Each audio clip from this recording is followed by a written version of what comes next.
فلسنا في حيرة، مهما نزلت النوازل واستجدت المستجدات لسنا في حيرة. لا يكون أهل السنة يوما في حيرة، كيف وهم على البيضاء ليلها كنهارها لا يزيغ عنها إلا هالك. السلام عليكم ورحمة الله وبركاته. إن الحمد لله نحمده ونستعينه ونستغفره ونعوذ بالله من شرور أنفسنا ومن سيئات أعمالنا. من يهده الله فلا مضل له ومن يضلل فلا هادي له. أشهد أن لا إله إلا الله وحده لا شريك له إقرارا به وتوحيدا، وأشهد أن محمدا عبده ورسوله صلى الله عليه وسلم تسليما مزيدا. يا أيها الذين آمنوا اتقوا الله حق تقاته ولا تموتن إلا وأنتم مسلمون. يا أيها الناس اتقوا ربكم الذي خلقكم من نفس واحدة وخلق منها زوجها وبث منهما رجالا كثيرا ونساء، واتقوا الله الذي تساءلون به والأرحام إن الله كان عليكم رقيبا. يا أيها الذين آمنوا اتقوا الله وقولوا قولا سديدا يصلح لكم أعمالكم ويغفر لكم ذنوبكم، ومن يطع الله ورسوله فقد فاز فوزا عظيما. ألا فإن أصدق الحديث كتاب الله، وخير الحدي حدي محمد صلى الله عليه وسلم، وشر الأمور محدثاتها، وكل محدثة بدعة، وكل بدعة ضلالة، وكل ضلالة في النار. Toutes les louanges reviennent de droit et exclusivement à Allah subhanahu wa ta'ala. Al-awwalu bil ibtida wal akhiru bil imtiha. Le premier sans prédécesseur, le dernier qui ne sera pas sujet à la succession. J'atteste avec force et fermeté et pleine conviction qu'il n'y a aucune divinité en droit d'être adorée excepté Allah subhanahu wa ta'ala. Et j'atteste que Muhammad sallallahu alayhi wa sallam est son serviteur, le dernier de ses messagers, le prophète messager illettré qu'Allah azza wa jal a envoyé à l'approche de la fin des temps, annonciateur et avertisseur, avec la guidée et la religion de la droiture, afin qu'il élève au-dessus de toute autre croyance, et Allah seul suffit comme témoin. J'atteste qu'il a clairement transmis son message, وأنه بلغ رسالة, et qu'il a transmis son message, وعد الأمانة, et qu'il a légué le dépôt, ونصح الأمة, et qu'il a conseillé la communauté. Il a été pour elle un conseiller digne de confiance, وجاهد في الله حقا جهادي, et qu'il a lutté pour Allah d'un véritable combat, حتى تركنا على محجة بيضاء, jusqu'à ce qu'il n'est mort qu'après nous avoir laissé sur une voie claire, rectiligne, layluha kanahariha, tel que sa nuit est pareille à son jour, et ne se garde de ce chemin que celui qui a été destiné à la perdition. Suite à quoi, la meilleure des paroles c'est la parole d'Allah, le Coran, et la meilleure des guidées c'est la guidée du prophète Muhammad sallallahu alayhi wa sallam. Et la pire des choses dans cette religion c'est la fête nouvelle. Toute nouveauté est innovation. L'innovation est égarement. Et l'égarement conduit au feu, qu'Allah nous préserve du feu de l'enfer. Donc nous allons continuer avec notre programme Minhaj al-Muslim, la voie du musulman. Et nous sommes sur Dars al-Awwal, le premier cours, Minhaj al-Muslim fi talab al-ilmi, dans la voie du musulman dans la demande de la science, la voie du musulman dans la recherche de la science. Nous avions tour à tour, nous avions vu la Arif al-Ilm, nous avons parlé de c'est quoi la science, la définition de la science. Lorsqu'on parle de la science, de quoi est-ce qu'il s'agit? Nous avons mentionné la parole du Cheikh Mohammed ibn Salih al-Uthaymin, alayhi rahmatullah, qui a dit que lorsque le musulman voit le mot ilm, que ce soit dans le Coran ou dans la Sunna, al-murad bihi al-ilm shara'i. Donc ce qui est voulu par cela, c'est la science légiférée. Et il a été dit al-ilmu qala Allahu qala rasuluhu wa qala sahaba. Dans la science, c'est ce que Allah a dit, c'est que le prophète sallallahu alayhi wa sallam a dit et c'est que les compagnons ils ont dit. Et là, il a aussi été dit de la science al-ilm wa huwa ma'rifatu shay wa huwa idrakun shay ala ma huwa alayhi idrakan jazima. Dans la science, c'est le fait de connaître quelque chose dans sa réalité à laquelle elle est d'une bonne perception. Après avoir vu ta'arif al-ilm, nous avons parlé de fadl al-ilm, les mérites de la science, wa fadl al-ulama, et les mérites des savants. Et ensuite, nous avons donc engagé les comportements, adab talab al-ilm, les comportements de l'étudiant en sciences. Et dans cette partie qui est al-juz' rabi', nous avons déjà vu deux choses. Les comportements de l'étudiant en sciences vis-à-vis d'Allah Azza wa Jal. Et nous avons dit parmi les comportements dont doit s'habiller celui qui étudie la science religieuse, al-ikhlasu lillahi wahda, la sincérité pour Allah subhanahu wa ta'ala, seul sans associé. Car cette science-ci, c'est un acte d'adoration. L'imam Ibn Sirin alayhi rahmatullah, il disait Inna hadha al-ilm din, fanzur amma ta'khudhu dinakum. Cette science-ci est la religion. Regardez donc de qui est-ce que vous prenez la religion. Wa din, et la religion ici, c'est qui est voulu, c'est al-ibada. Cette science, donc, c'est un acte par lequel on adore Allah subhanahu wa ta'ala. Et les actes d'adoration ne sont valables qu'à deux conditions. Que ce soit sincère pour Allah Azza wa Jal et que ce soit dans la méthodologie enseignée par le prophète sallallahu alayhi wa sallam. Ensuite, nous avons parlé du comportement de l'étudiant en sciences envers le prophète alayhi salatu wassalam. Et aujourd'hui, nous allons voir adabu talabil ilmi ma'al ulama, le comportement de l'étudiant en sciences envers les savants. La science dernière, bi'ithnillahi azza wa jal wa fadlihi wa quwwatihi, nous avons en fait introduit cette partie en disant man hum ulama, qui sont les savants? Qui sont les savants? C'est qui est voulu ici par al-ulama. Et nous avons dit que al-ulama, il y a des shurut. Et un des savants de Ahl Sunnah wal Jama'a a écrit un livre sur man hum ulama, qui sont les savants. Car nous sommes dans une époque où si quelqu'un a un diplôme académique, la licence en charia ou bien le master en charia, immédiatement il est appelé alim. Il est compté, immédiatement il est compté parmi les savants. Donc, et ça c'est parmi les maladies de cette époque-ci. On confond donc entre le savant et le diplômé. Il n'y a pas de doute que celui qui est diplômé, il a une certaine science du fait qu'il s'est assis sur les bancs. C'est ça, non? Mais quand tu as dit qu'il est savant, c'est une autre paire de manches. Car le fait d'avoir des diplômes, ce n'est pas charte, ce n'est pas une condition pour être al-alim, pour être savant. Alors, qui sont les savants? Nous avions dit que pour ne pas entrer dans les conditions techniques qui peut-être sont au-delà de notre niveau, connaître les conditions du ijtihad et savoir quand est-ce qu'une personne remplit les conditions du ijtihad.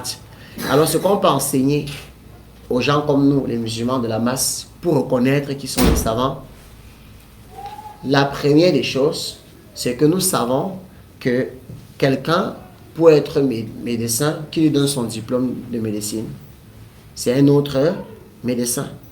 Donc quelqu'un pour être savant, il faudrait que ce soit un autre savant qu'il a désigné comme tel. Donc ce n'est pas quelqu'un qui va rentrer de l'université de Médine ou bien de Omokoura immédiatement parce qu'il a un master 2, il devient le savant des gens.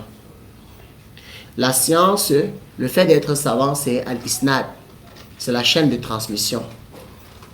L'imam Ibn Mubarak, il disait al-isnad min ad-din, falawla isnad, faman qala ma sha'a ma sha'a.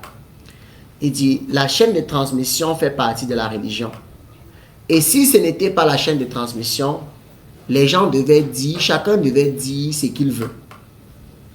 Le prophète, alayhi salam, et ça c'est pour que vous compreniez ça, Allah subhanahu wa ta'ala l'a désigné comme étant le messager. Voilà sa chaîne de transmission. Allah azza wa jal a envoyé Jibril alayhi salam pour informer au prophète sallallahu alayhi wa sallam que dorénavant il va recevoir la révélation. Donc sa chaîne, c'est qu'il a pris la science de son enseignant qui était Jibril alayhi salam. Allah subhanahu wa ta'ala nous mentionne cela dans Suratul Baqarah. Hein? Que quiconque est ennemi de Jibril, qu'il sache que donc c'est lui qui a été envoyé, hein, avec la vérité. C'est lui qui a été envoyé pour enseigner le Coran au prophète sallallahu alayhi wa sallam.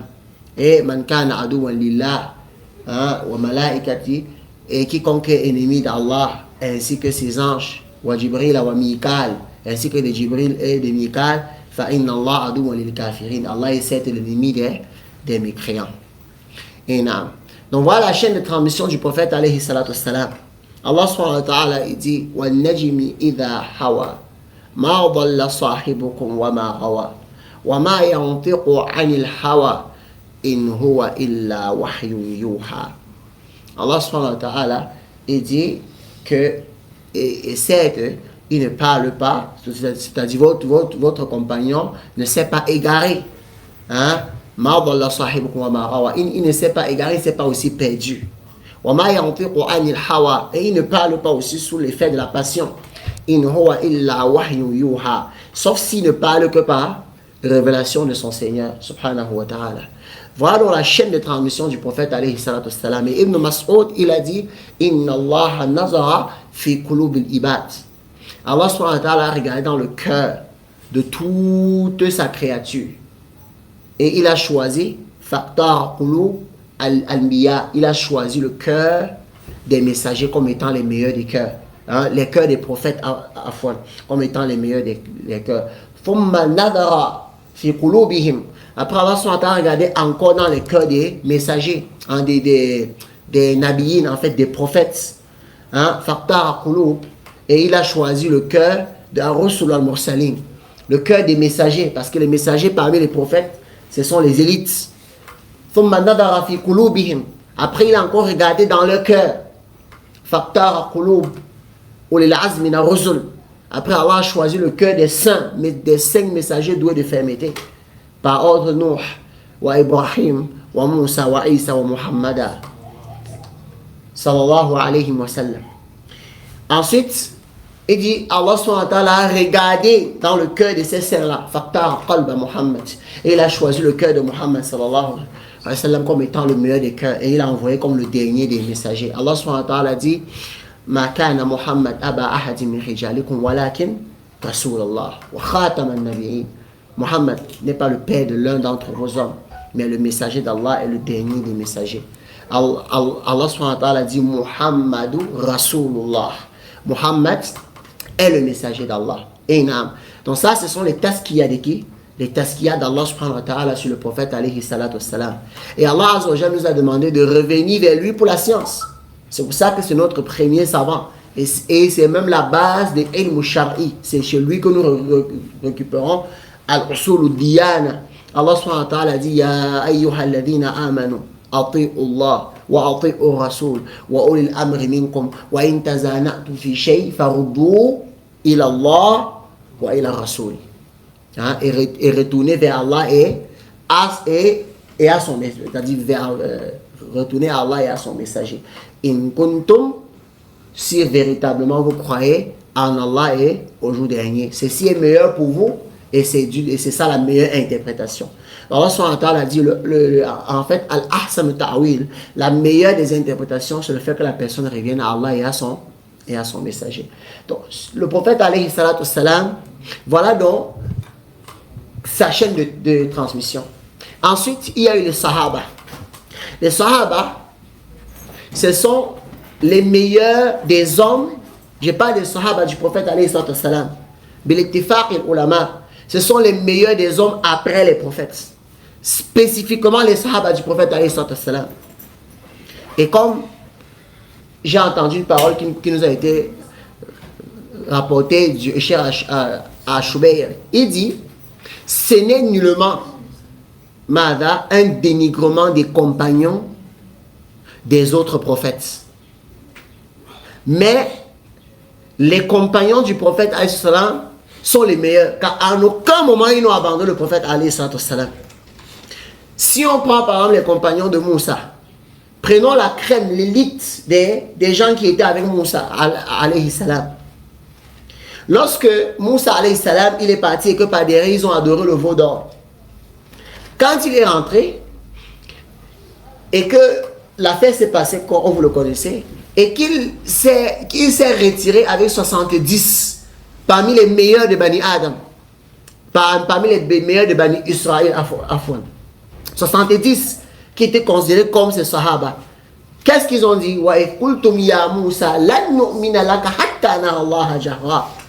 On ne va pas croire à ce qu'on voit Allah, subhanallah. Il est meilleur. On ne va pas croire à ce que tu nous montres Allah. Et lors de la bataille de Badr, avant la bataille de Badr, le prophète alayhi salam, il avait eu l'allégeance des Muhajirun pour le soutenir dans le combat. Mais l'allégeance des Ansar pour le combat de leurs ennemis communs. Mais les gens qui étaient en face n'étaient pas les ennemis des Ansar.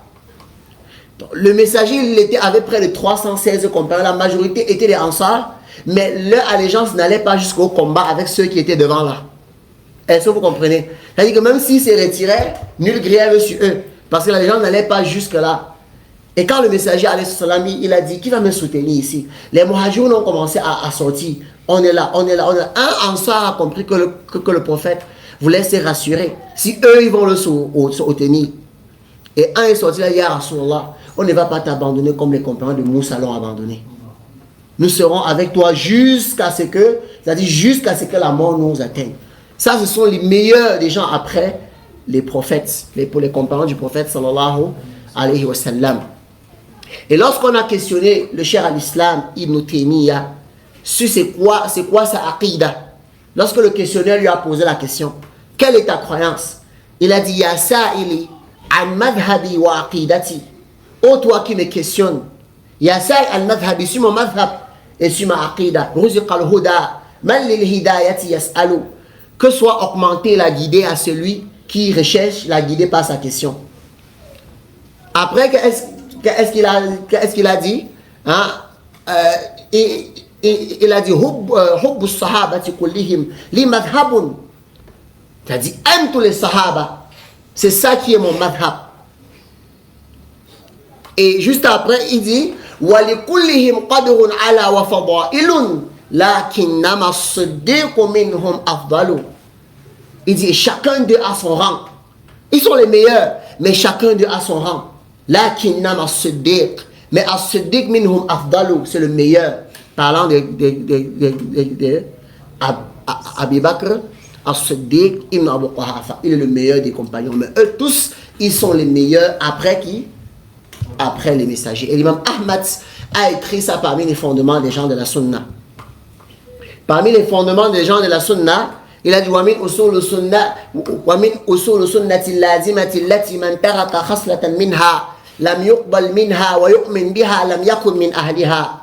Parmi les fondements obligatoires des gens de la Sunna, que celui qui délaisse ça, un petit principe dedans, ou un petit point, ou ne croit pas en ça, ou n'accepte pas, il ne fait pas partie des gens de la Sunna. Et après avoir cité al-iman bil qadr, al-iman bil mizan et tout ça, qu'est-ce qu'il a cité?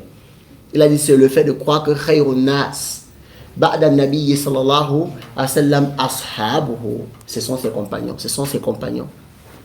Et après il a dit nous les prenons rang après rang, degré après degré, mais eux tous ils sont les Les meilleurs. Et les meilleurs parmi les compagnons, Abi Bakr, As-Siddiq, Ibn Abi Quhafa, ثم عمر ابن خطاب الفاروق أبي حفص ثم عثمان ابن Affan. Ibn Mas'ud a rapporté qu'à l'époque du prophète sallallahu alayhi wa sallam, nous disions Abi Bakr, thumma Omar, thumma Othman, thumma Naskut. Et après on se taisait. Le prophète les entendait dire ça. C'est-à-dire quand eux classifiaient les meilleurs, eux ils citaient Abi Bakr, ils citaient Omar, et ils citaient Othman et ils se taisaient. Le prophète ne les a pas réprimandés. Or vous savez que parmi les éléments dans l'aspect argumentatif que le prophète a entendu quelque chose et il n'a pas réprimandé, c'est la preuve que c'est permis. Parce que le prophète ne laissait pas passer ce qui est faux, sallallahu alayhi wa sallam. Vous comprenez? Après, l'imam Ahmad dit, après ceux-ci, c'est Ashab Shura al-Khamsa, les 5 compagnons de la Shura. C'est-à-dire après les 3, si les prochains meilleurs sont les 5 compagnons de la Shura. Abi Bakr, As-Siddiq, Ali ibn Abu Talib, Afwan, Zubayr ibn Awam, Talha ibn Ubaydillah, Saad ibn Abi Waqas, Abu Ubayda ibn Jarrah. Après, ce sont les Muhajiroun. Les Muhajiroun parmi les gens de Badr et les autres Muhajiroun qui sont venus après Badr. Ensuite, ce sont les Ansar qui ont participé à Badr et les Ansar qui n'ont pas participé à Badr. Et après, l'imam Ahmad dit, après, ce sont les compagnons d'après leur ordre d'arriver. Awwala fa awwala, premier après premier. Après, il dit, même celui qui a vu le prophète, il l'a étudié chez lui, là où ça a même une seule heure, il est meilleur que les tabi'un et al-ba' tabi'un. Ça, c'est notre croyance. Donc, les sahaba là, qui a fait le taskiya? C'est Allah subhanahu wa ta'ala. Qu'on pouvait revenir vers eux pour prendre la science. Je vais vous expliquer ici ce qu'on appelle le isnad dans la chaîne de le isnad dans la science. Chez les ulama. Inam. Allah subhanahu wa ta'ala dit Muhammadur Rasulullah walladhina ma'a. Allah parle de ceux qui sont walladhina ma'ahu. Et ceux qui sont avec lui, Shidda al-Kuffar, Ruhamahu baynahum, Tawahum Rukka'an, Sujjadan. Allah subhanahu wa ta'ala voit la meilleure description qu'il donne des compagnons. Il dit Muhammad est le messager d'Allah. Et ceux qui sont avec lui sont durs envers les mécréants. Et miséricordieux entre eux, tu les verras inclinés et prosternés, recherchant jour et nuit la grâce d'Allah. Et Allah subhanahu wa ta'ala dit As-sabiqun al-awwalun min al-muhajirun من المهاجرين والأنصار والذين تبعوهم بالإحسان. تبعوهم يعني المهاجرون والأنصار. تبعوهم بالإحسان رضي الله عنهم ورضوا عنه. Et parmi les compagnons, soit ils sont muhajirun, soit ils sont ansar. Chez les compagnons, soit ils sont les muhajirun, soit ils sont les ansar. Donc ici, quand Allah subhanahu wa ta'ala dit as-sabiqun al-awwalun min al-muhajirun, le min ici, ce n'est pas comme les Shia, ils ont essayé d'expliquer que parmi les Muhajiroun et les Ansar, min, ça ne veut pas dire eux tous. Ils ont dit le min, puisque le min, à la base, c'est harfu jar, qui signifie quelque chose, c'est-à-dire quelque chose à une autre chose. Al-bidaya, dans le fond. Là, ils te disent qu'on dit min al-muhajirin ou ansar, ça veut dire qu'il y avait parmi les muhajiroun les kuffars. C'est pour ça qu'Allah dit minan. Et ça c'est un coffre qui est sorti, ça c'est un coffre qui est clair. Le min là dans le Coran peut vouloir dire tout le monde. Et le Cheikh Mohammed Salih Al-Uthaymin dans le Usul al-Tafsir a même mentionné ça. Il y a beaucoup de versets où tu vas voir min, mais ça représente en fait quoi? Tout. Quand on dit par exemple al-ilmu min Allah, ça veut dire qu'il y a une partie de la science qui ne vient pas d'Allah. Là, al-ilmu min Allah, toute la science, ça vient dans le min peut vouloir désigner tout. Et c'est le sens ici. Car ceux qui étaient les munafiqoun, Allah subhanahu wa ta'ala avait désigné cela au prophète alayhi salatu wassalam. Tous les munafiqoun. Allah avait désigné les munafiqoun au prophète alayhi salatu wassalam. Il n'y a aucun compagnon du prophète alayhi salatu wassalam qui était munafiq. Et toute personne qui a cette croyance-là, toute personne qui a cette croyance-là, faqad radda al-Qur'an. C'est comme s'il refutait le Coran. Wa kadhaba Rasulullah. C'est comme s'il rendait le prophète sallam mensonger. C'est comme s'il rendait les compagnons du prophète égarés. Ça, c'est une mécréance. Comme le poète a dit, Hubbu sahabati kullihim li madhabun. Wa mawaddatul qurba biha atawassalun. Wa li kullihim qadrun ala wa fadailun. Lakinnama as-siddiqu minhum afdalu. هذه العقيدة الصافية التي جاء به رسول الله صلى الله عليه وسلم. Ça c'est l'aqida pure avec laquelle est venu le prophète alayhi salam. Tous ses compagnons sont dignes de confiance. Et les savants, depuis les premiers, n'ont jamais divergé. Quand tu ouvres tous les livres de Jarh wa Ta'dil, tu ne vas jamais voir le nom d'un compagnon. Parce qu'à la base, les compagnons, ils sont comment? Ils sont les thiqat. Les autres livres, c'est pour voir si ceux qui sont venus après eux sont les mensongers. Les gens qui disent le vrai ou bien ils mentent. Mais eux, ils disent que vrai. Eux, là, ils sont des thiqat. Ce qui rapporte du prophète alayhi salam, c'est à prendre en considération. Voilà donc la deuxième génération. C'est la deuxième génération de nos savants. Et ainsi de suite. Pour les tabi'un, le prophète sallallahu alayhi wa sallam, il a parlé d'eux. La khayrun nas qarni thumma alladhina la yunahum thumma alladhina la yunahum. Les meilleurs des gens sont ceux de ma génération. Ay ashabuhu thumma alladhina la yunahum at-tabi'un thumma alladhina la yunahum at-tabi'un. Hein? Et le rapporteur à chaque ici, il a douté si le prophète a dit ça 3 fois. C'est-à-dire pour dire 4 générations. C'est-à-dire thumma alladhina la yunahum thumma alladhina la yunahum thumma alladhina la yunahum. Il a douté sur la 3e fois-ci. Mais il est sûr que le prophète a dit au moins 2 fois. Et ceux-ci en mourant, à chaque fois faisaient les éloges de d'autres personnes. Tu vas voir explicitement l'imam Shafi'i qui fait les éloges de l'imam Ahmad. L'imam Ahmad qui fait les éloges de l'imam Al-Bukhari, Al-Nasa'i, Al-Tirmidhi. Ainsi de suite, il se faisait des éloges. C'est comme ça qu'on appelle la chaîne de transmission. Un savant, il désigne d'autres chez qui on peut prendre la science. On n'admet pas les autoproclamations. Parce que inna hadha al-ilm din. Cette science, c'est quoi? C'est la religion. Et c'est comme ça que les savants n'ont cessé de s'éloger, afin qu'on sache de qui prend la science après eux, jusqu'à notre époque. Jusqu'à notre époque. C'est pour ça que nous n'admettons pas, lorsque nous disons que nous n'avons pas de savants dans la ville de Bafoussam, ce n'est pas pour faire le temps sur ceux-là qui ont pris un moment de leur vie pour étudier. C'est que même s'ils sont à la Jadda, s'ils sont sur le droit chemin, le fait d'être savant, ce n'est pas le diplôme. Le fait de dire que je suis savant, ce n'est pas parce que tu as un doctorat. Inam, c'est que qui a dit de toi que tu es savant? Qui a recommandé, qui a dit que tu es au niveau du ijtihad? Parce qu'être savant, ça a beaucoup de conséquences. Est-ce que vous connaissez ça? Être savant, c'est quoi les conséquences? C'est qu'on peut revenir vers toi pour un problème national. On peut revenir vers toi pour demander si on peut faire le djihad à tel ou à tel endroit. Ça a beaucoup de conséquences. Mais ici, on a des savants dans chaque maison. Chaque maison, dès qu'il a fini le Coran, c'est un mu'alim. S'il a vraiment fini, d'après ce qu'ils disent là, il devient mu'alim. S'il est parti à Médine fait quelques années, il rentre, on va le soulever. Et comme je vous ai dit, ça c'est parmi les caractéristiques des al-Khouwan. Les traîtres qui ont tout perdu, ceux qui se font appeler Ikhwan al-Muslimin. Ils élèvent toute personne qui est avec eux. Toute personne qui est avec eux, on l'élève.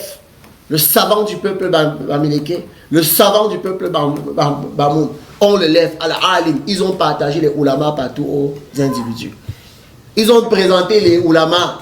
J'ai entendu l'autre, on présentait une personne comme spécialiste du hadith. Kadda, Balal, Afak. On dit ça c'est un spécialiste du hadith. Ah, spécialiste du hadith. Le successeur du Cheikh Mohamed Nasruddin Al-Albani. Ici au Cameroun, nous n'avons pas encore fou de quoi à Médine. Spécialiste du hadith. Peut-être même, il se peut qu'il ne peut pas citer un hadith avec une transition complète. Et l'histoire des hommes qui a à l'intérieur. Mais parce qu'il était inscrit en faculté de hadith, il devient directement quoi? Alimul hadith. Le savant du hadith. Wa'alam rahimakallah أن العلم ليس بكثرة الرواية والكتب إنما العالم من اتبع العلم والسنن وإن كان قليل العلم والكتب. Sache que la qu'Allah te fasse miséricorde, que la science n'est pas le fait d'avoir beaucoup de récits et le fait d'avoir écrit beaucoup de livres, et dans notre époque c'est le fait d'avoir beaucoup fréquenté. Ce n'est pas ça. Le savant est celui qui suit la science et les sunan. Même s'il a écrit peu de livres. Celui qui contredit le kitab et la sunna, c'est un compagnon de la bid'a. Même s'il a beaucoup écrit des livres et il a beaucoup de sciences. Ça nous amène à notre deuxième condition. Le savant est celui qui l'a pris dans une chaîne de...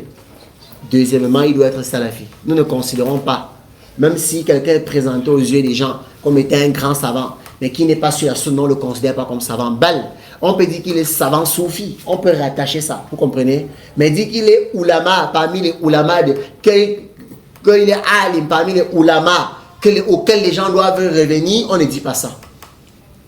Pourquoi? Parce qu'un savant doit être rabbani, il doit être éducateur, il doit éduquer les personnes. Et l'éducation, la base, c'est la aqidah pure, la aqidah sahih, la aqidah correcte. Celui qui a une aqidah qui est fasida, on ne dit pas qu'il est alim. Même s'il a les kutub sitta en tête. Et ça, c'est le piège aujourd'hui auquel on appelle les jeunes. Les gens qui sont habillés comme nous. Hein? Ils parlent comme nous. Ils parlent l'arabe.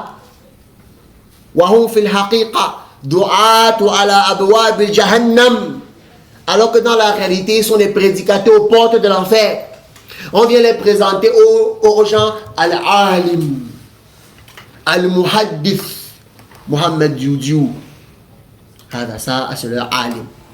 J'ai Youssef al-Qardawi, docteur 4 fois, Youssef al-Qardawi, et Nam Saïd Kout.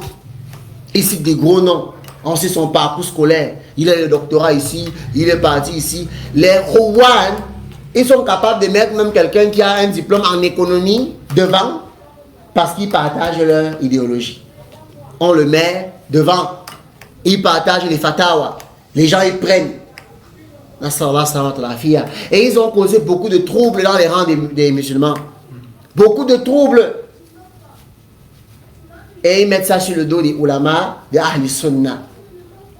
Nos ulama ont toujours été ludiques face aux fitan. Leurs paroles n'ont jamais changé. Ceux qui envoient les enfants des musulmans s'est fait exploser. Ceux qui envoient les enfants des musulmans s'est fait décapiter. Ceux qui envoient les enfants des musulmans dans ce qu'ils appellent djihad. Ce sont eux qui sortent les fatwas qui plaisent les gens. Il y a le djihad en Palestine. Il y a le djihad au Yémen. Sortez, sortez, sortez. L'autre, Al-Arifi, alhamdulillah pour son arrestation en Saoudie. Il sort au Soudan, il réunit près de 2000 jeunes soudanais. Ils sont un papier vide. Même dans la vidéo, tu vois que c'est vide. Il sort, il dit 50 savants du monde entier se sont réunis sur le fait que le djihad est obligatoire au Yémen. Les jeunes disent Allahu Akbar. Vous comprenez le sens de obligatoire?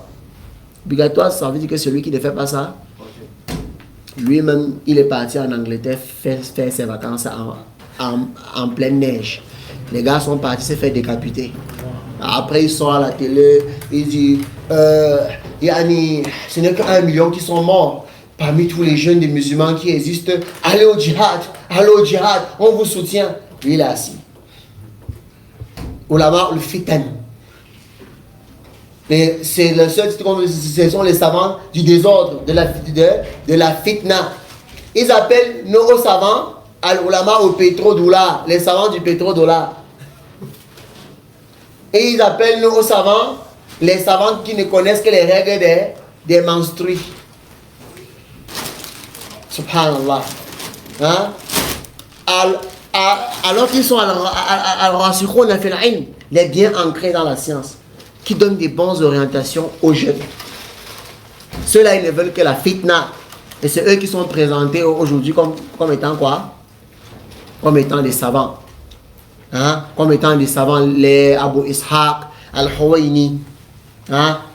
C'est eux qu'on nous présente ici là comme étant des savants. J'ai vu un frère dans un quartier qui a 200 enfants d'ici enseigner les livres d'Abu Ishaq Al-Huwaini et de Mohamed Hassan Al-Misri. Le frère, il dit, vraiment, quand on lui a fait part, en fait, quand moi je lui ai fait part du fait que les gens dont il enseigne leur explication sur le Thalatha, ce sont des munharif. Ce sont des gens qui sont très déviants. Comme Mohamed Hassan Zioudiou, Mohamed Hassan Al-Misri. Hein, c'est quelqu'un qui est très égaré. C'est quelqu'un qui prétend même que le fait de parler du shirk et du tawhid, c'est une bid'a. On ne doit pas parler de ces choses-là. On ne doit pas appeler les gens au tawhid. Tout ça, ce sont les innovations. Et ce sont l'explication de ça va faire que tu lis. Subhanallah. Étudiant de Médine. Quand je lui fais cette reproche-là, et ceux qui connaissent ma langue connaissent comment je parle. Mais wallah, j'ai été très doux dans l'audio. En espérant que le frère ne dise pas que je l'ai insulté. Sa réponse, ça sur les madakhiliyoun. Dieu comme ça, les madakhiliyoun. Ils parlent sur les gens. C'est monté, c'est descendu. Subhanallah. C'est quoi les madakhiliyoun? Kullil ladina bil madakhali yaramani. Ceux qui nous appellent les madakhiliya, on attend seulement le retour yawm al-qiyamah. Wa kafa billahi waqila. Wa kafa billahi shahida. Allah seul suffit comme garant et comme témoin. Ils vont dire pourquoi est-ce qu'ils ont appelé Ahli Sunnah les madakhiliyoun. Hein? Moi je les appelle al-Ikhwan, ils sont appelés comme ça. Je les appelle al-Ikhwan parce qu'ils ont des fondements qui sont munharif. Ils ont des fondements déviants. Comme les fondements Wahdatu Saffin Qabla Wahdatu Rahi. Quand on va unir les rangs, ce n'est pas important d'unir les idées. Ça sont des fondements qui sont déviants.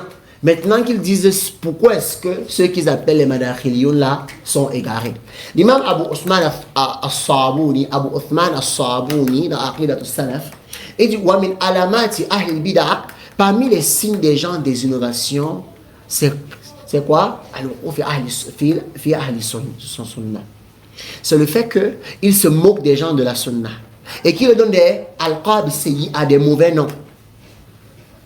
Wa asammahum hashwiya wa abaduhum nabitatan wa nasibatan. Ils appellent les gens de la sunna par des mauvais noms depuis l'époque.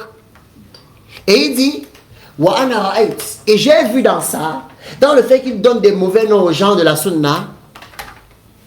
Pourquoi on dit que ce sont des mauvais noms? Parce qu'ils n'ont pas le pourquoi ils nous appellent comme ça. La preuve, c'est que quand on a demandé c'est quoi le madakhiliya, il dit que ce sont les gens qui critiquent. Ça, c'est un égarement. Critiquer, c'est un égarement. Il dit que pourquoi tu les appelles les madakhiliyoun? Parce que ceux-là, ils critiquent et ils défendent le Cheikh Aslan. Voilà sa part de critique sur nous. Quand j'ai essayé de demander pourquoi est-ce qu'il défend le Cheikh Aslan, la fitna qui a eu entre Abu Ishaq, Al-Huwaini et le Cheikh Aslan, ils défendent Aslan, ce sont les gens qui font le ta'assub. Vous voyez ce qu'on appelle la sorcellerie. Ce qui est en train de faire le ta'assub ici. Il met en garde sur nous parce qu'on a mis en garde sur son cheikh. Ça c'est quoi? Ta'assub. Ça c'est le taqlid. Hein? Ça, c'est le suivi aveugle. Bal, on a dit que son cheikh a menti lorsqu'il a accusé le cheikh Aslan d'avoir menti sur lui. L'histoire, c'est quoi? Abu Ishaq Al-Huwaini en télévision, j'avais même envoyé l'audio à ses frères, il n'a plus répondu jusqu'à aujourd'hui. Abu Ishaq en pleine télévision, on lui a posé la question sur quelqu'un qui fait un péché. Après, il se repent. Après, il retombe dans le péché par faiblesse de foi. Après, il se repent. Quel est son jugement? Abu Ishaq a dit là, chaque annahul kafir. Qui n'a pas dit que c'est un kafir. Il dit ça.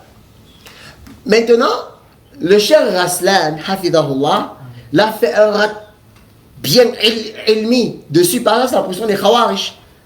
Le fait de rendre ceux qui commettent les grands péchés comme étant des mécréants, alors que ce n'est pas un truc à la base qui rend, alors que le questionnaire de la personne se repent. Il se peut qu'Abou Ishaq, pas qu'il se peut, après il est revenu sur sa position, mais il a prétendu qu'il n'a jamais dit. Et que le Cheikh Raslan a inventé une parole de lui avant de répondre. C'est pour ça que j'ai dit au frère là que peut-être tu n'étais pas encore né quand Abou Ishaq disait la parole là. Voilà, c'est dans une télévision qui est sur YouTube, ça passe en direct. Voilà la parole, je suis parti chercher, tu vois sa parole qu'il avait dit. Ne dis pas qu'on a coupé. Voilà tout ça depuis la question jusqu'à sa parole. Et le jour où il revient dessus encore, dans une autre chaîne de télévision, il dit qu'il y a ces madakhilioun qui ont dit que j'ai fait le takfir de ceux qui font les péchés, alors que j'ai plutôt dit que celui dont on m'avait posé la question, c'est quelqu'un qui a rendu le péché halal.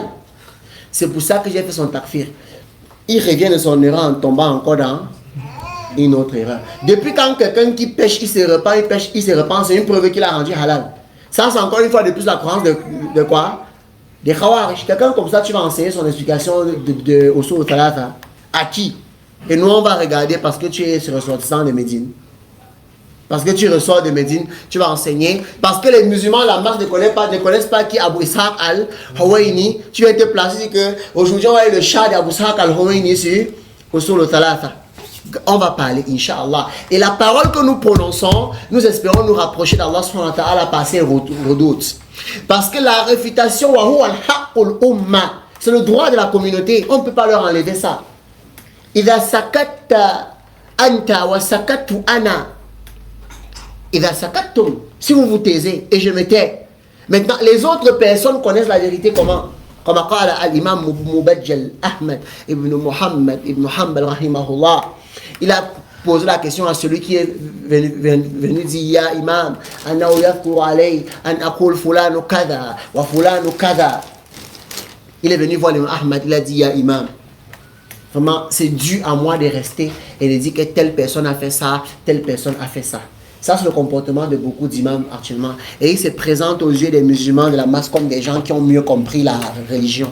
Que non, moi, je ne sais pas parler sur quelqu'un. Hein. Je ne suis pas comme ces gens-là. Moi, je me concentre sur ça. Je fais mes cours. Vraiment, je ne fais pas la médisance. Les musulmans de la masse, non, ça, c'est un imam. Kadab. Non, ça, c'est un bon imam ici. Ne parle pas sur les personnes. Mais moi, je ne connais même pas comment je vais rester comme ça et parler sur quelqu'un. Toi-même qui es en train de parler, on va parler sur toi, Inch'Allah. Et on espère se rapprocher d'Allah subhanahu wa ta'ala en parlant sur toi. Parce que ça, c'est une déviance. L'imam Ahmed, qu'est-ce qu'il a dit à cette personne qui était un de ses étudiants? Il dit Ida sakat anta, si toi tu te tais, wa sakatu ana, et moi je me tais. Famata ya'arifu al-jahil as-sahih min as-saqim. Quand est-ce que l'ignorant va connaître, distinguer ce qui est sahih de ce qui est malade? L'ignorant va faire comment? Les musulmans, la masse, nous là, si les savants ne parlent pas sur les Abu sur les Ishaq al-Huwaini, nous on fait comment pour connaître?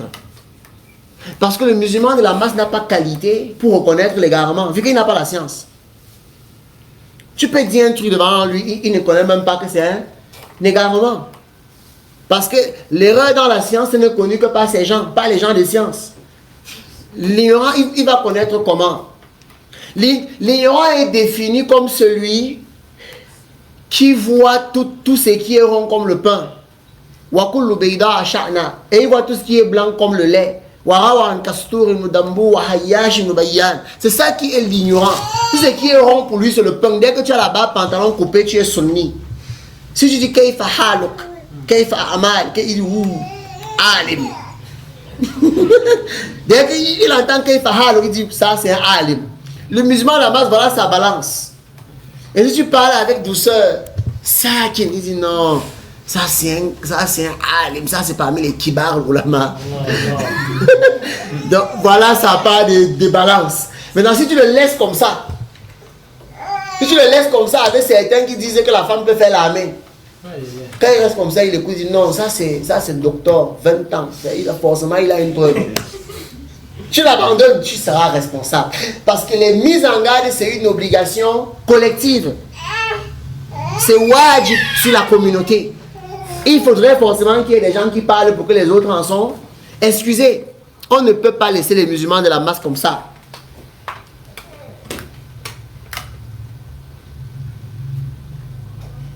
Allah musta'an.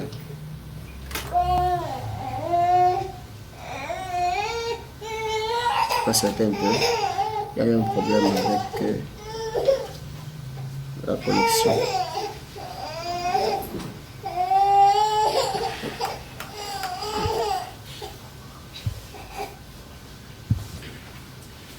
La réfutation, c'est le droit de la communauté. Et c'est ça qui permet dans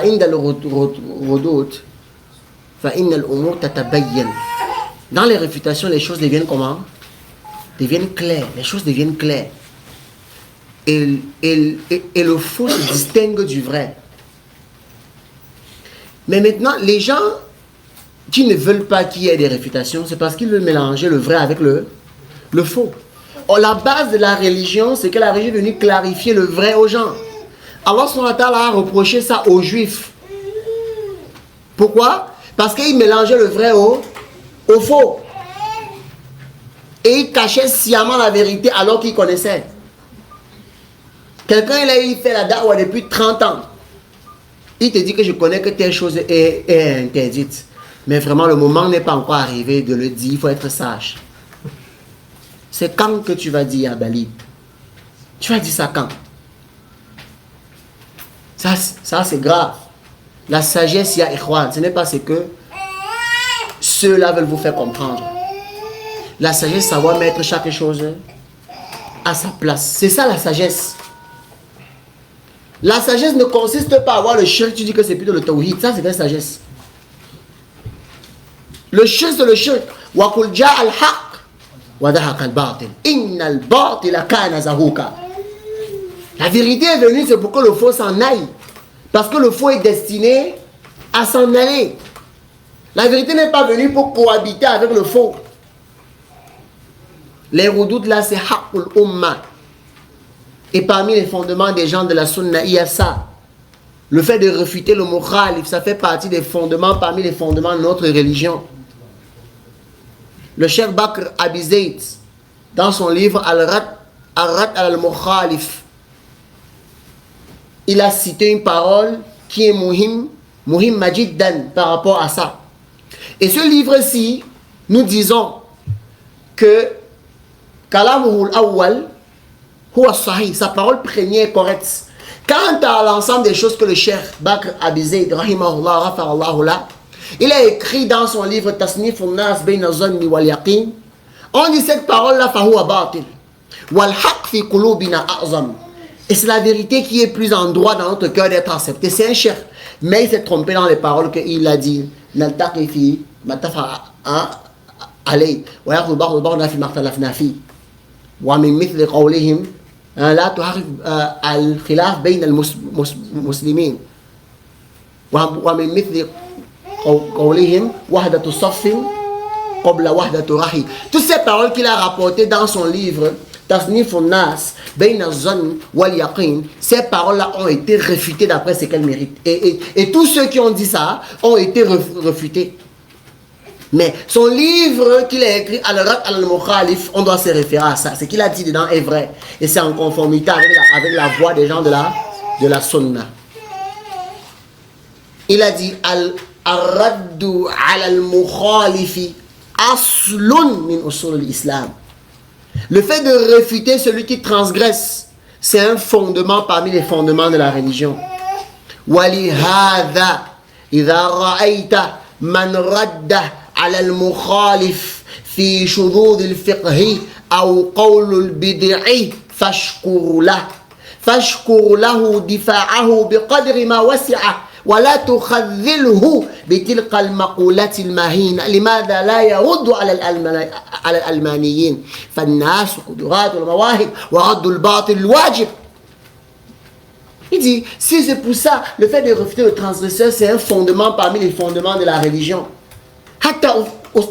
Jusqu'à ton enseignant. C'est un fondement, personne n'est épargné. Celui qui s'est trompé, on lui dit que tu t'es trompé. C'est la vérité qui est dans notre cœur plus magnifiée. Ce n'est pas la personne. Celui qui s'est trompé, on dit que tu t'es trompé. Il dit, c'est pour ça, si tu vois quelqu'un qui a refuté le transgresseur, ne serait-ce que dans une question de fiqh, ou une parole bid'i, fashkurla, remercie-le. Remercie-le. Remercie celui qui a fait ça. Fashkurlahu difa'ahu, biqadri ma wasi'a. Remercie-le pour sa défense en fonction de sa capacité.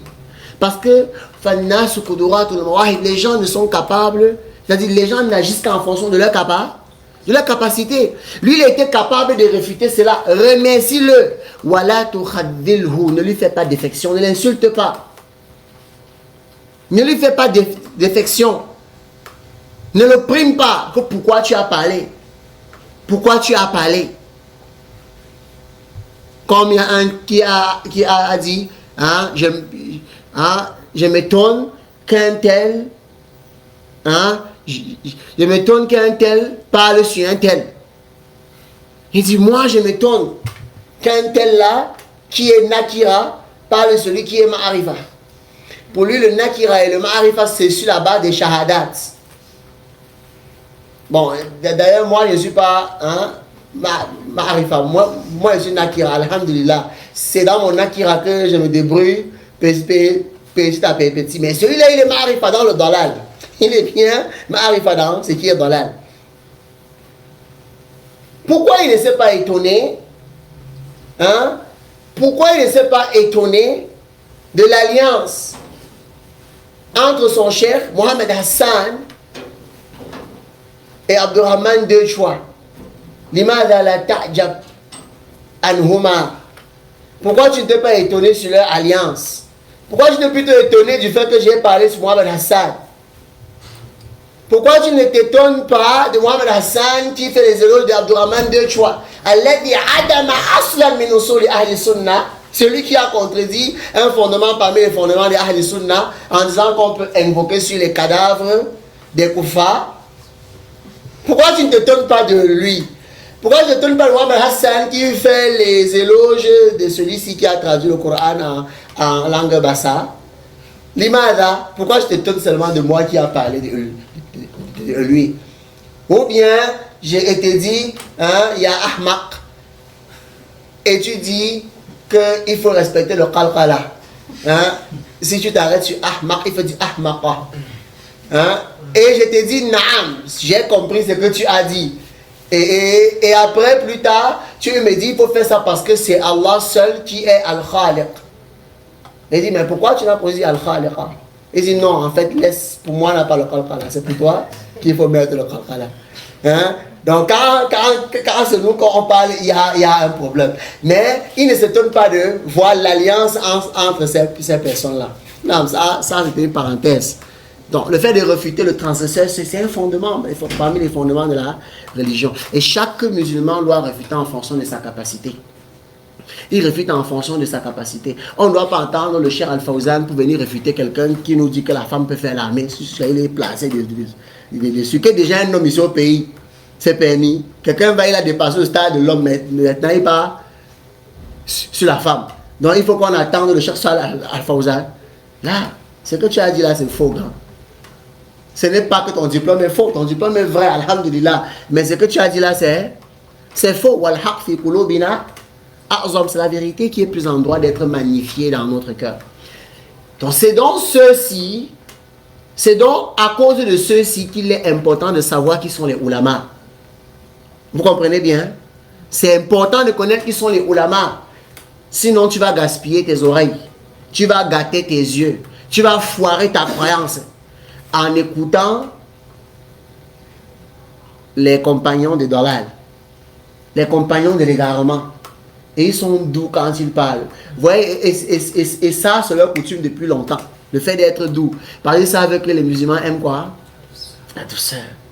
Inna alhamdulillah. Ahmadou.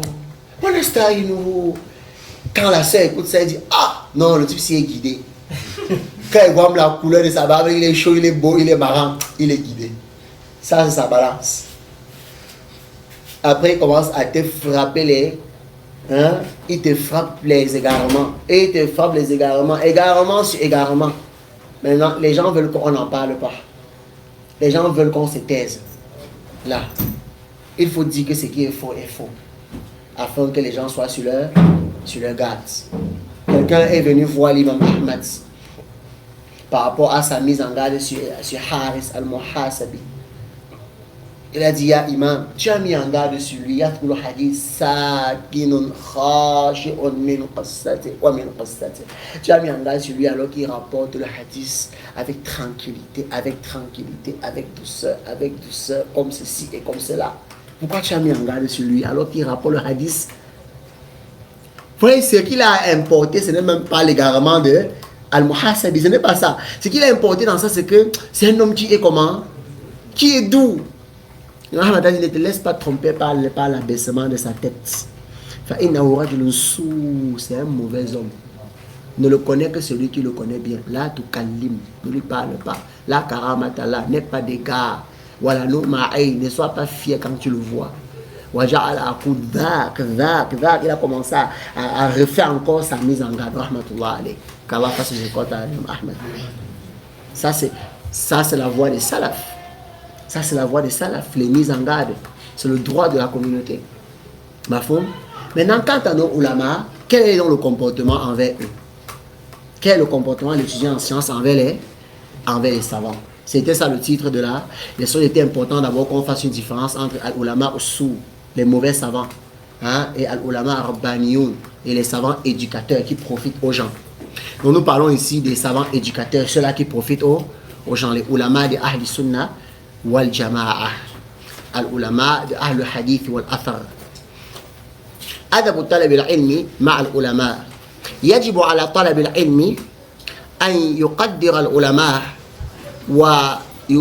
ويجل لهم فهم ورثة الشرعيون للنبي كما قال صلى الله عليه وسلم إن العلماء ورثة الأنبياء رواه أبو داود والترمذي وصححه الشيخ الألباني رحمة الله عليه. Donc il est obligatoire pour l'étudiant en sciences d'honorer les savants, de les estimer à leur juste valeur, car ce sont les héritiers des prophètes. Les honorer, yani, ça veut dire leur donner leur place qu'ils méritent, avec la juste valeur. N'exagérez pas sur vos savants. L'imam Shafi'i, il a mentionné cela. Ne faites pas le suivi aveugle sur moi. Ne faites pas le suivi aveugle sur qui que ce soit. إذا جاءك الحديث الصحيح فاعلم أنه مذهبك. Si te vient le hadith authentique, sache que c'est ça qui est ta voix. Naam. Les savants sont les héritiers des prophètes. Ça veut dire quoi, héritier des prophètes? Ça veut dire, à l'époque du prophète sallallahu alayhi wa sallam, quand les gens avaient les problèmes, qui est-ce qu'ils partaient voir? Le prophète alayhi wa sallam. Aujourd'hui, quand quelqu'un a un problème, parmi ceux qui respectent les savants, qu'est-ce qu'ils font? Pas poser la question. Vous voyez que techniquement, ils ont été des successeurs. Parce que maintenant, c'est vers eux qu'on retourne pour qu'ils nous expliquent ce qui est halal et ce qui est haram. Celui lourd de responsabilité, il y a Ikhwan. Et chacun de nous prend sa part d'héritage en fonction de sa compétence.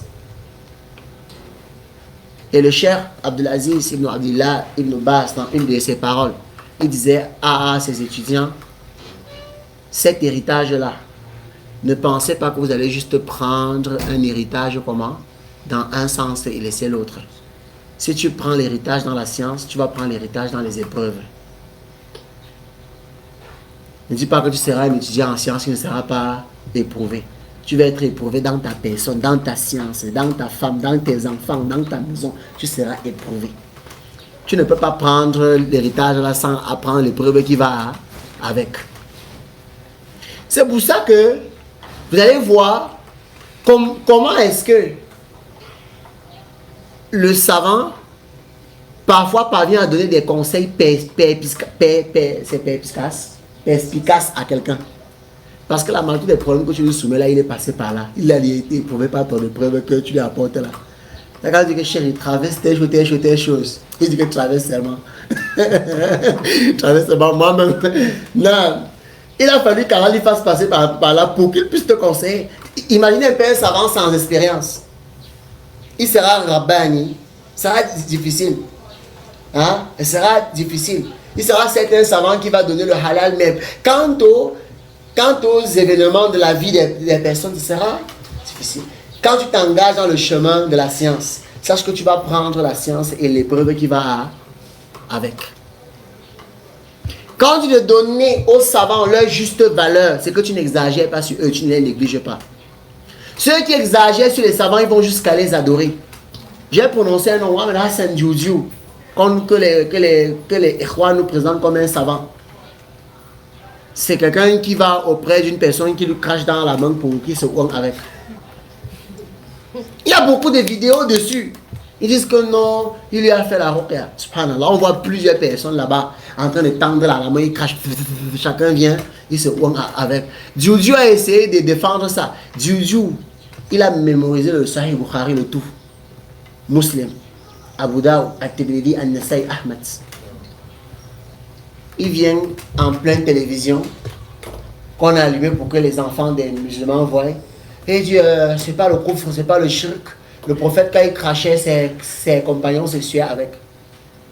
Le hadith qu'il a mémorisé là, ça lui est utile. Al-ilmu ilman, comme le disait le poète. Al-ilmu ilman, al-ilmu bil-lisani, wa ilmu bil-qulub. Wa amma ilmu bil-qulub, wa huwa ilmu nafi, wa amma ilmu bil-lisan, wa huwa hujjatullah ala ibn Adam. La science est de deux catégories. La science qui est dans le cœur et la science qui est sur la langue.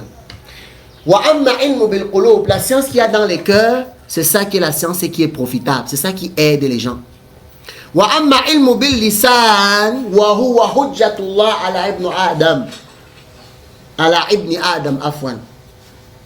science qui est sur la langue seulement là, c'est une preuve qu'Allah aura contre le fils de Adam. Il cite un hadith, son interprétation, c'est qu'on doit prendre les crachats de son chef. Avec consensus.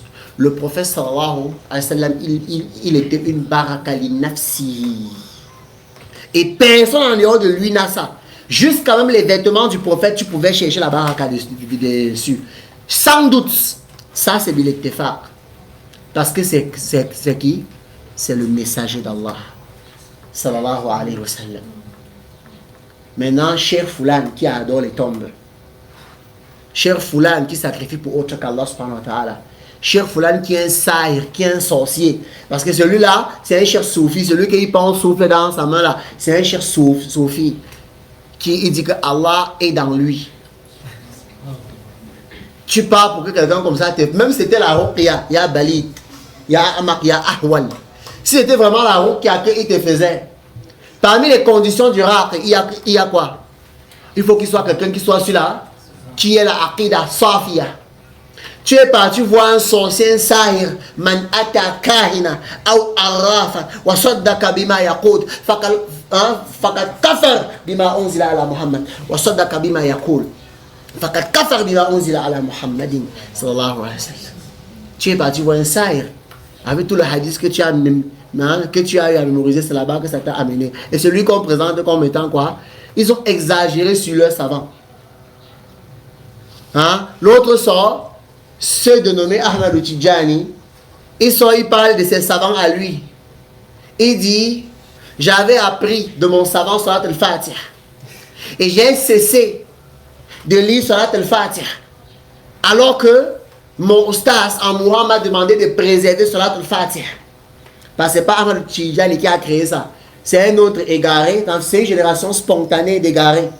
Hein? Dans un égaré qui a transmis l'égarement à un autre qui a été plus égaré que lui après. Il dit, et j'ai laissé Salat al-Fatiha pour réciter une autre wazifa. Et il dit, et voilà que le prophète sallallahu alayhi wa sallam est venu dans mon rêve. Et il m'a dit, ne laisse pas Salat al-Fatiha. Parce que Salat al-Fatih, c'est meilleur que tous les tasbih. C'est meilleur que tout le dhikr. C'est meilleur que toutes les adorations qu'il y a sur la surface de la terre. Wa min al-Qur'an alf marra. Et que le Coran 1000 fois. Et il m'a dit, wa man qara salat al-Fatih marratan wahida ka'annaka qara'ta al-Qur'an bi 6000 marra. Kalam al-kufr. Voilà comment les ulama au-sous, ils produisent ulama au-sous. Après Al-Burhani, qui est venu apprendre de celui-ci, il vient, il sort ses vers de poèmes de mensonges. Et il sort les vers de poèmes de mensonges pour éloger sa propre personne. Et pour se mettre au stade, pour se mettre au stade d'Allah subhanahu wa ta'ala. Il dit Ana al-haq. Il dit je suis al-haq. Wa ana al-haq fi dunya. Wa ana al-haq fi liqa. Il dit je suis. Le prophète a dit quoi? Allahumma antal haq. Allahumma antal haq. Il dit que non, ana al-haq. Il dit ana al-haq. Wa ana al-haq fi dunya. C'est moi-même le haq dans le dunya. Et c'est moi que vous allez rencontrer en vérité yawm al-qiyamah. Donc il a pris la place de qui? La place d'Allah. Et après, il a produit encore un autre, il a pondu un œuf encore plus égaré que lui, qui est sorti, et il a dit que si vous êtes frappé dans ce pays, dans n'importe quel pays sur la terre par la sécheresse, il faut lever la main au ciel. Tu t'attends à ce qu'il dise un truc de très important. Et tu dis, Ya Ismaïlou al-Burhani. Tu dis que Ya Ismaël Burhani, fais-moi ça. Ça c'est ulama au-sous. Allah dit wa qala rabbukum ud'uni astajib lakum. Innal ladhina yastakbiruna an ibadati sayadkhuluna jahannama dakhirin. Allah subhanahu wa ta'ala dit wa annal masajida lillah fala tad'u ma Allahi ahadan. Ça c'est ulama au-sous. Ils ont égaré, ils ont fait comment? Élever leur ulama. Il y a un certain, c'est Omar Atidjani, qui rapporte d'un compagnon, ils ont les chaînes de transmission dans l'égarement. Donc il rapporte d'un compagnon de Tidjani qui a dit que Tidjani a dit que celui qui me voit le vendredi entre au paradis. C'est dans le Jawahir al-Ma'ani que celui qui le voit le vendredi entre au paradis. Et je n'ai même pas encore fini, vous criez. Il dit qu'il soit musulman ou kafir. Que la personne soit musulman ou kafir, s'il le voit le vendredi, il meurt. Ça, c'est d'abord un mensonge, c'est le kufr. Mais il y a en ça quoi? Le fait qu'il prétend qu'il est meilleur que le prophète sallallahu alayhi wa sallam. Je vous pose une question. Aïn Abu Talib, fil Jannah ou fil Nar? N'a-t-il pas vu le prophète? Il a vu le prophète directement, mais il est quand même où? Mais quelqu'un qui prétend que si tu le vois, lui. On rapporte ça c'est les savants. Vous voyez comment ils les ont donné une position. Que Ahmed Tidjani a dit en donnant les conseils à ses compagnons. Il dit qu'un d'entre vous est meilleur, c'est-à-dire la chevelure de l'un d'entre vous est meilleure que 1000 d'entre les compagnons de celui-là. C'est écrit Jawahir al-Ma'ani. Je pense qu'il a fait une conférence où je montrais ça. C'était peut-être en 2018-2019. Dans le livre, c'est écrit. Il appelle le prophète celui-là. Et il dit que la chevelure de ses compagnons à lui, Tidjani, une chevelure est meilleure que 1000 compagnons du prophète sallallahu alayhi wa sallam. Quand ils ont fini de dire ça, c'est quoi qu'il reste encore comme un coffre? C'est comme s'ils ont seulement fini le plateau du coffre. Mais voilà encore celui qu'ils ont élevé à cette époque, comme le grand savant de la langue arabe, Al-Hallaj. Car à son époque, même les chiites a été d'accord qu'on le tue. Il a dit les gens, même les chiites ont dit que non, nous on dit souvent. Mais t'as pas une parole. Al-Hallaj, il dit qu'il a voyagé et il est monté de lui-même jusqu'à Sama al-Sabiq. Il a traversé Sama Awal, Thali, jusqu'à Sama al-Sabiq. Et je suis arrivé, j'ai vu quelqu'un là-bas. Et je lui ai dit, Mananta. Qui es-tu? Il dit, la personne a dit, An Allah. Que la personne a dit, je suis Allah. Et là, comment il prétend qu'il a parlé à Allah subhanahu wa ta'ala. Et il dit, Al-Hallaj, il dit, si ce n'était pas qu'il n'aime pas être ostentatoire, c'est qu'il devait reprendre sa place. Vous comprenez, c'est que ça signifie. Qu'il a laissé Allah là-bas temporairement, parce que c'est lui-même. Ulama Ussou. Et la langue arabe de Al-Hallaj, on compare ça avec la langue arabe de la Sibouya. La Sibouya, c'est la pointure de la langue arabe. Sibaoué, comment on dit là. On compare, il avait une langue arabe éclatante. Les poèmes, ses vers de poésie étaient éclatants. Mais le coffre qu'il a apporté, voilà celui que les personnes font le pèlerinage pour aller au Maroc. Pour le voir. Pendant que les gens font le pèlerinage à Makka, ils font le pèlerinage pour aller voir celui-là. Celui qui a écrit Al-Ahbash. Celui-là, il a pris des versets du Coran où on mentionne Allah, il a enlevé, il a mis son nom. Mais pour les gens, ce n'est pas clair que c'est des garements. Non, vous là, vous parlez trop sur les gens. Non. Vous exagérez, vous êtes les Wahhabis. Vous êtes les Madariliyoun. Vous ne pouvez pas cesser de parler sur les gens. Et il est doux. Quand tu le vois sur YouTube, il a les petites motos qu'on conduit dans les gazons là. Tu vois, il y a les petites motos comme ça. Ces femmes ont le niqab. Si tu vois, ça veut dire que non, ça c'est un grand savant salafi. Quelqu'un qui est proche du coffre.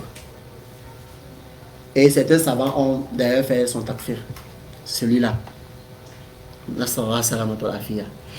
Donc et maintenant il y a ceux qui négligent les savants. Ça, ceux qui ont exagéré. Il y a ceux qui négligent. Ils ne reviennent jamais aux savants. Lui-même, c'est un alim. Le gars qui délivre les Fatawa Express. Non, ils ne reviennent pas aux savants. Celui-ci n'a pas. Il faut estimer les savants à leur juste valeur. On revient vers eux. On te pose une question. Ça, c'est une règle que je vous donne. Parce que nous, les musulmans, la masse, on n'est pas amenés à faire comment? À faire le ijtihad. Ce n'est pas permis aux musulmans de la masse de faire le ijtihad. On te pose une question. Tu n'as jamais entendu un savant répondre à la question, la tête toi. Tu cherches un savant qui a répondu. Tu répètes sa parole. Ça va te préserver de beaucoup d'erreurs. Dans la science, Wamin al-Ilm, comme l'a dit l'imam Malik, dans la science, il y a le fait de dire je ne connais pas. Et il dit Qawlu Allahu a'lam fil ilm. Et il dit Wahuwa asul ilm. Le fait de dire Allah est le plus savant, c'est la science, c'est même la base de la science. Le fait d'admettre que tu ne connais pas. Et tu retournes vers ceux qui connaissent. Hein? Fas'alou ahla dhikr in kuntum la ta'lamun. Tu retournes vers eux et tu prends le conseil. Tu prends ce qu'ils ont comme conseil. Tu ne devances pas tes ulama. Ça, c'est le fait de bien. Ça c'est le fait de prendre les savants à leur juste valeur. Tu répètes ce qu'ils ont dit. Même si on dit que tu es le perroquet. La science, c'est la répétition. Ne laissez pas ceux qui vous font croire que la science, le libre habit, le libre penser, il faut sortir tes propres efforts. Non. C'est celui qui atteint le niveau du ijtihad qui peut faire ça. Et comme je vous ai dit, on ne veut pas juste vous abaisser avec les conditions du ijtihad qui sont au nombre de 7. Ça va prendre le temps pour expliquer ça. Parce que les savants sont ceux qui ont atteint au moins ces 5 de ces conditions-là. Dans le chial. Mais ce que je vous ai donné au moins, ça permet aux musulmans de la masse de savoir, quand on élève telle personne qui est savant, voir ceux qui sont savants bien connus, qu'est-ce qu'ils disent de celui-là. Ça va te préserver de beaucoup de choses. Non. Quelqu'un a voyagé plusieurs mois pour venir voir l'imam Ahmad, l'imam Malik, avec une liste de questions pour son peuple. Il est sorti, on a écrit les questions, on a écrit. Et il pose la première question, l'imam Malik dit Allahu A'lam. Il dit bon, peut-être c'est le chauffement, le grand l'imam Malik. Deuxième question, Allahu A'lam. Troisième question, il dit mais c'est toi le grand imam, imam Oudar al-Hijra. C'est toi, comment je viens avec les questions de mon peuple? L'imam Malik a dit, tu vois la montagne là, monte là-bas et dis que Imam Malik ne connaît pas. Va là-bas, tu te positionnes, tu cries que Imam Malik ne connaît pas. Ça fait quoi? S'il ne connaît pas, ça fait quoi? C'est normal, non? C'est normal de ne pas connaître. La ilma lana illa ma allamtana. On a les sciences, Allah nous a instruits. Donc, les savants là sont les héritiers des prophètes. Ne volent donc pas l'héritage de quelqu'un. Il y a des questions que seuls les savants sont amenés à répondre. Parmi les questions là, il y a les questions qui concernent déjà la situation de tout un peuple, d'un pays. L'étudiant en sciences n'est pas amené à faire son ijtihad.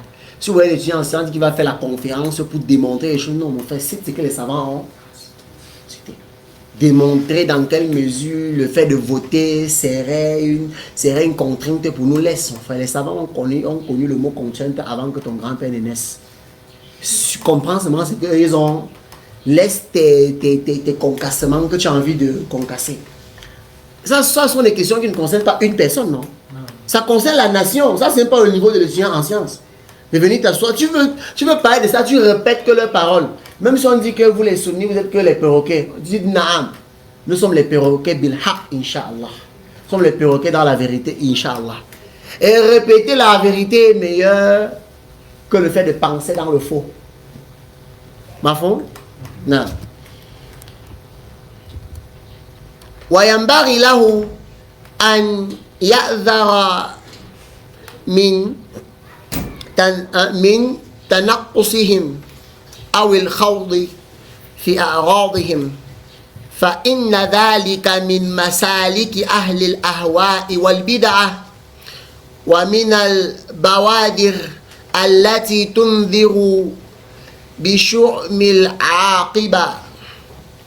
Il doit également, l'étudiant en sciences, se méfier des délais dénigrés, de porter atteinte à l'honneur des savants. Car le fait de faire cela, ça fait partie des symboles des gens des passions et des gens de l'innovation. Et c'est l'un des signes annonciateurs de la fin des temps. Le fait que les gens viennent commencer à dénigrer les savants. Vous voyez, à notre époque, quelqu'un se lève un matin, il te dit si tu prétends que Mohamed Ben Hadi est savant, tu es Muqtadia. Man anta. Man huwa abouk. Tu es qui? Ton père c'est qui? Il est connu. Il est connu chez nous. Et non, il y a des différences entre le Cheikh Rabi et le Cheikh Mohamed Ben Hadi al-Khalid. Ça te concerne?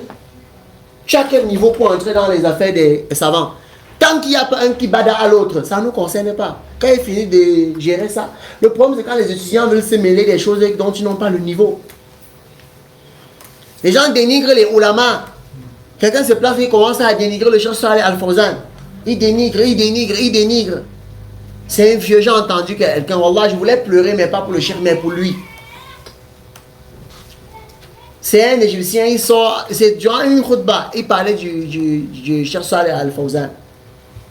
Il dit que parmi les preuves que le Cheikh Saleh Al-Fawzan est égaré, c'est qu'il n'a pas d'enfant. Ça fait pleurer pour lui. Hein. Il dit, moi, vous connaissez mon nombre d'enfants. Il prend hayat dunya pour classifier qui est égaré et qui n'est pas. Les mêmes choses que les koufars de Corée disaient que Mohammed, tous ses enfants sont même morts, tous ses garçons sont même morts. Donc sa généalogie sera éteinte. C'est que c'est quel genre de personnes qu'Allah envoie et tous ces garçons meurent. Parce que vous savez que c'est le garçon qui perpétue la descendance. Donc si tous ces garçons sont morts, ça veut dire qu'Allah ne lui veut pas du bien. C'est comme ça que les gens la disaient. Allah subhanahu wa ta'ala a répondu à cette ambiguïté. Wa rafa'na laka dhikra. On va élever ton rappel.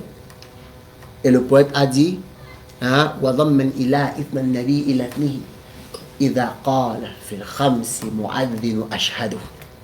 Allah, la divinité, a été élevée, le prophète sallallahu alayhi wa sallam. Lorsque le mu'azzin dit 5 fois par jour, ashhadu, lorsqu'il fait l'appel, après ashhadu an la ilaha illallah, il y a quoi?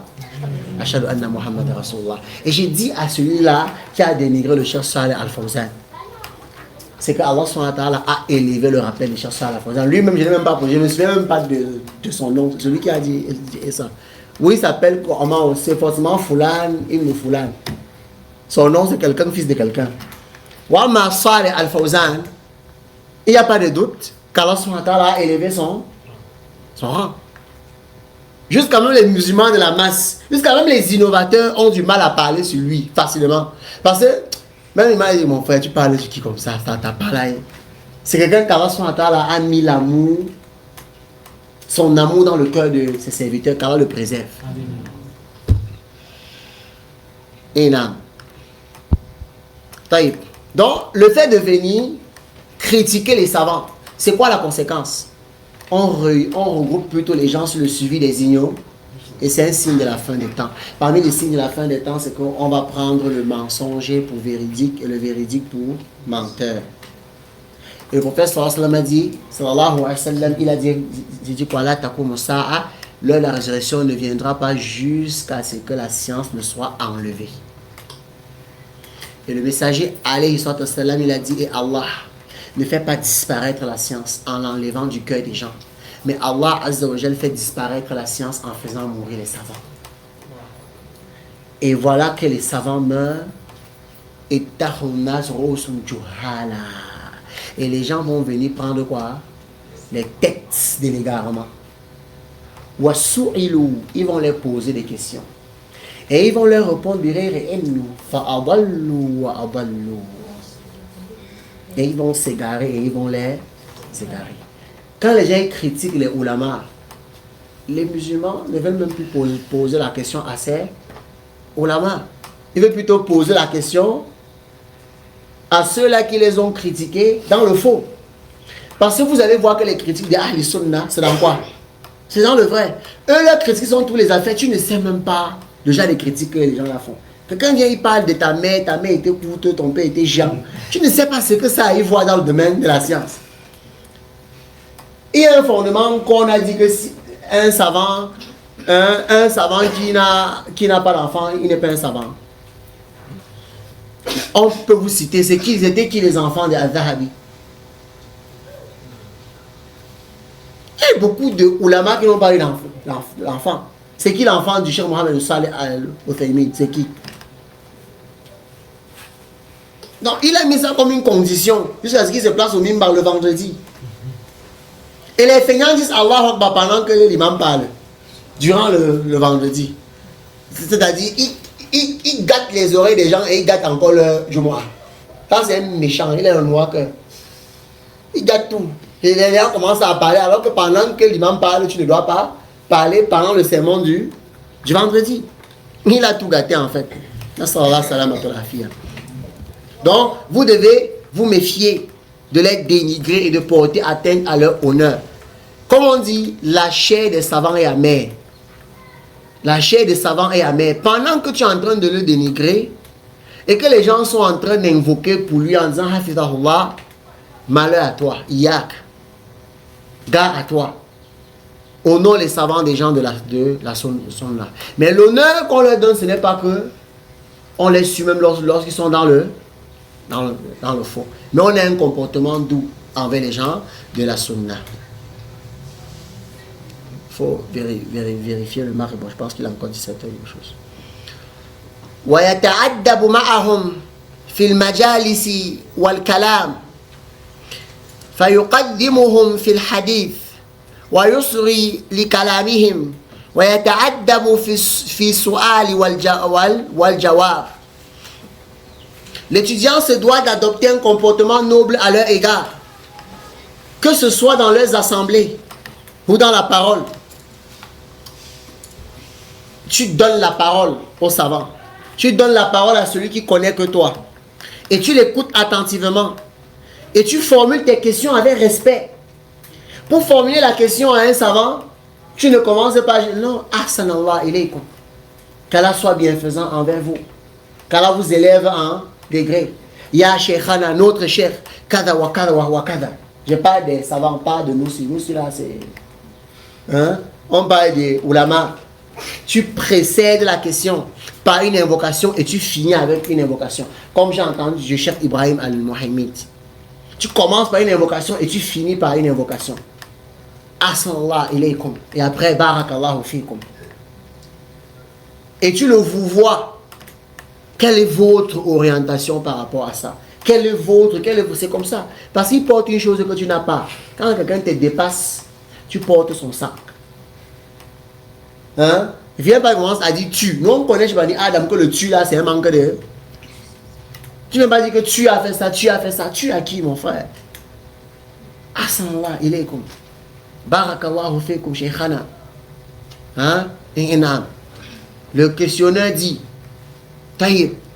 Et j'ai encore entendu du frère Salman al-Bassar qui rapporte de Cheikh Ibrahim al-Mohemi qui a dit que même lorsqu'un savant s'est trompé durant l'assise, on ne lui dit pas Ya Cheikh, tu as dit telle chose et tu t'es trompé. On dit dans notre assise, tu t'inclus à l'intérieur parce que tu étais là. Dans notre assise, ô notre Cheikh, qu'Allah soit bienfaisant envers vous. Nous avons vu que, et nous pensons d'après que telle chose est fausse. Tu ne dis pas que tu as dit telle chose et c'est faux. Non, tu lui parles avec bienséance, avec bienfaisance.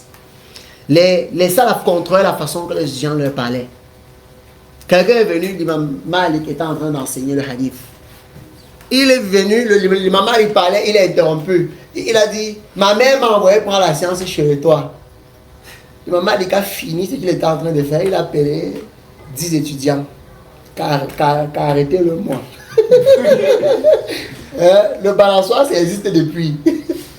On l'a balancé. On lui a fouetté 100 coups. Après, le chien a vu comment il pleurait trop. Il lui a enseigné 10 hadiths. Il a dit pas, dis à ta mère que je t'ai enseigné 10 hadiths. Il dit que non. C'est-à-dire que tu me fouettes 100 coups, tu vas m'enseigner 10 hadiths. Il dit oui. Il dit ok, il n'y a pas de problème. Et c'est devenu un des meilleurs étudiants de l'imam Malik. Il a mémorisé avec cette méthode-là 4000 hadiths. Même quand l'imam avait pitié, quand il dit que non, fouettez-moi tout, ça rentre plus. Je comprends le poids de la science. Quand vous l'avez il a une parole comment lourde. On lui dit, tu passes, ça m'a enfoiré, un gars, il se prend pour qui? Je crois qu'il est mon père. Hein? Non. C'est l'époque qui avait les bons étudiants en sciences. Tu formules tes questions avec respect et tu t'exprimes avec politesse et considération. وعند الجلوس في مجالس العلم مع الأستاذه يجلس بالأدب والسكينة مقبلة بقلبه وبصره ويجتنب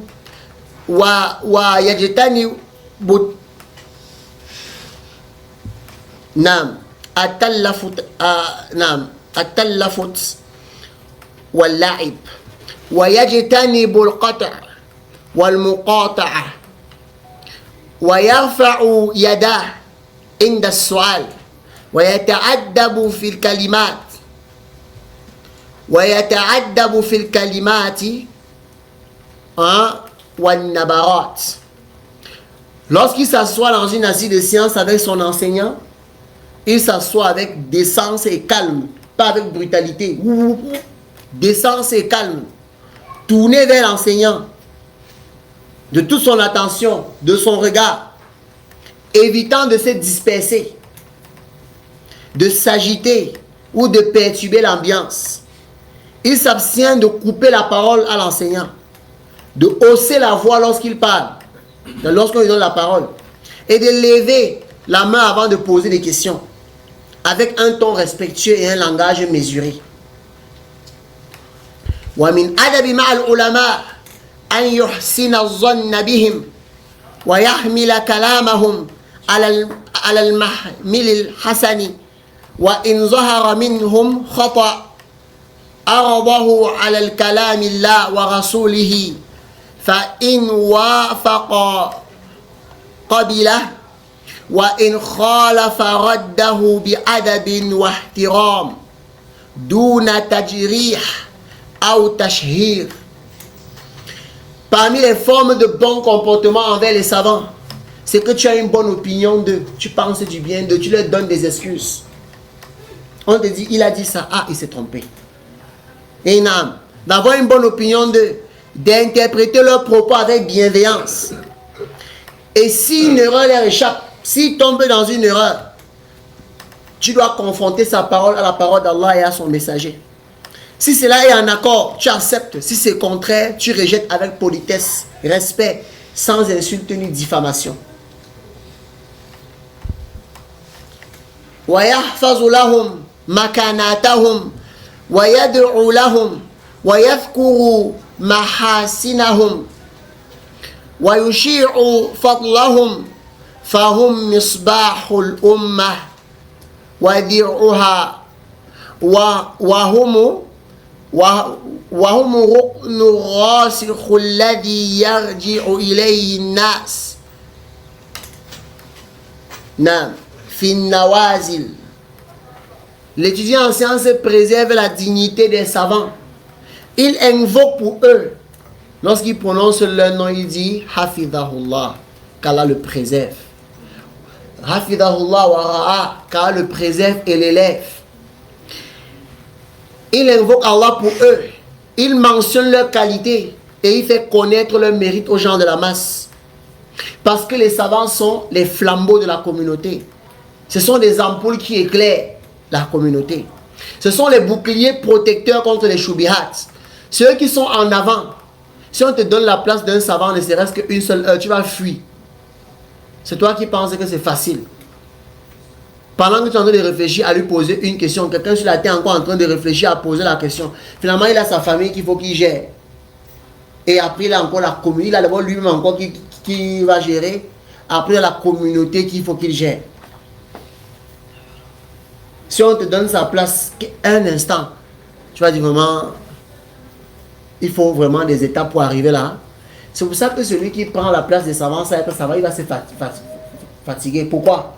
Parce qu'il a brûlé les... Il y a des étapes qui devaient passer par là avant de pouvoir assumer la fonction là. Mais quand il quitte directement de sucre, il y a un mi-A. Il est de sucre à mi-A directement, de 0 à 100. Il est à placé à 100, les gens le questionnent, il répond, subhanallah. Ça va le fatiguer, ça va l'épuiser. Non. Donc ils sont les flambeaux de la communauté ainsi que ses boucliers protecteurs. Et le pilier solide vers lequel les gens reviennent en cas d'épreuve. Voilà donc le résumé de ce que j'ai pu vous apporter par rapport au comportement de l'étudiant en sciences envers les savants. Et comme j'ai dit ça, ce sont des résumés. Je vous ai cité des livres dans lesquels je me suis servi pour pouvoir faire cette rédaction. Et ces livres-là sont plus complets que ceux-ci. C'est que j'ai voulu que ces assises soient simples et concises. Ma femme, je demande qu'Allah subhanahu wa ta'ala nous accorde une science profitable. Subhanaka Allahumma bihamdik. Ashhadu an la ilaha illa ant astaghfiruka wa atubu ilayk. Assalamu alaikum wa rahmatullahi wa barakatuh.